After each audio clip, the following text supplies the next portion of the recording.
It's crunch time with conference, regionals, sectionals, and state coming up, and you want to make the most out of it. That's perfect. This video is for you. We're going to talk about 3 things that are going to help you make the most of this postseason so you have the best chance of achieving your goal. The first thing we're going to talk about is now is not the time to overtrain. Overtraining is a very, very big problem at the end of the year. A lot of coaches push their athletes way too hard, and then a lot of athletes push themselves way too hard. The majority of your training should be done by now.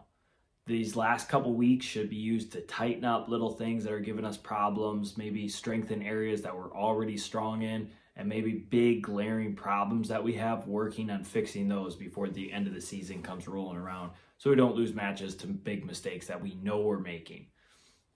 Also, your body needs to feel good during this time of year. It's important that as you're going into competition, you're not hating how you feel.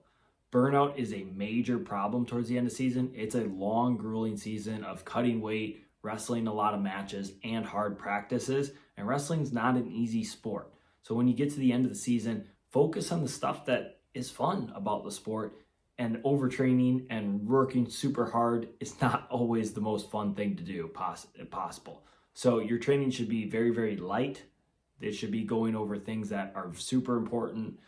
A lot of the learning aspect is kind of going out of the way. Not saying that we shouldn't be learning, right? But we probably shouldn't be adding brand new moves into our arsenal this late into the season. So a lot of it is just come in, get a sweat in, get your body moving, make sure that the things that we need tight and we need that to be right on point with are on point. And other than that, it's like this is the time of season where we should just be kind of chilling, having fun with our friends, and getting ready to compete as hard as we can and getting in the right mindset. That moves on to the second thing is our mindset.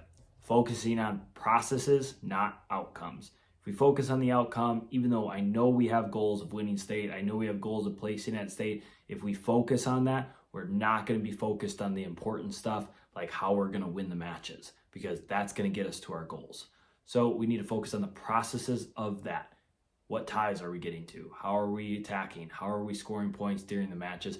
And man, if you go out there and wrestle your freaking best and it don't work out, it probably wasn't going to work out the other way if you were focusing on only winning, right? We don't want to be scared to lose more than we want to win.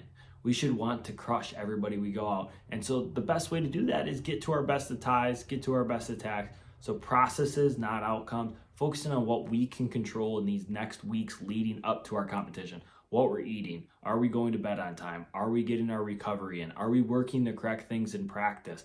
Are we focused in practice? Are we burned out? If we're burned out, we got to reset our mind. We got to take it back a little bit and figure out what gets us excited about the sport and how we're going to go out there and compete excited. Because if you're just come to the state tournament and you're completely empty and you're like, man, I just want this to be over with so I can be done cutting weight and just eat. If you're focused on like, I'm gonna eat this, I'm gonna eat that after the state tournament and stuff like that, you need to change your focus, because that's not helping you win a state title just as much as it's not helping you win a state title if you're focused on the outcome.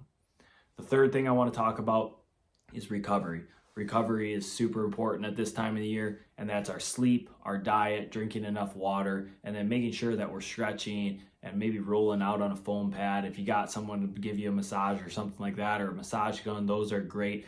But one of the most important things at the end of the season is making sure our body feels top notch and like a professional athlete. We don't want to go show up to the state tournament and be very, very sore and weak and tired. We want to show up like fresh as possible so we feel really, really good. And that also comes from refueling after weigh-ins. Make sure that you're eating the right stuff after weigh-ins. Don't gorge yourself on bad food after weigh-ins just because you can't stand cutting weight anymore.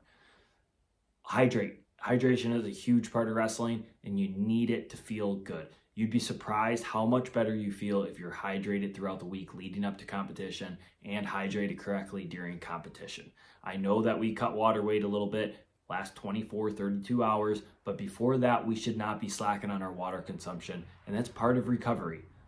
Make sure you're going to bed on time. Make sure you're getting a full 8 hours of sleep, or however many hours is the healthy standard. I actually think it's like 7.5 if you technically look into it.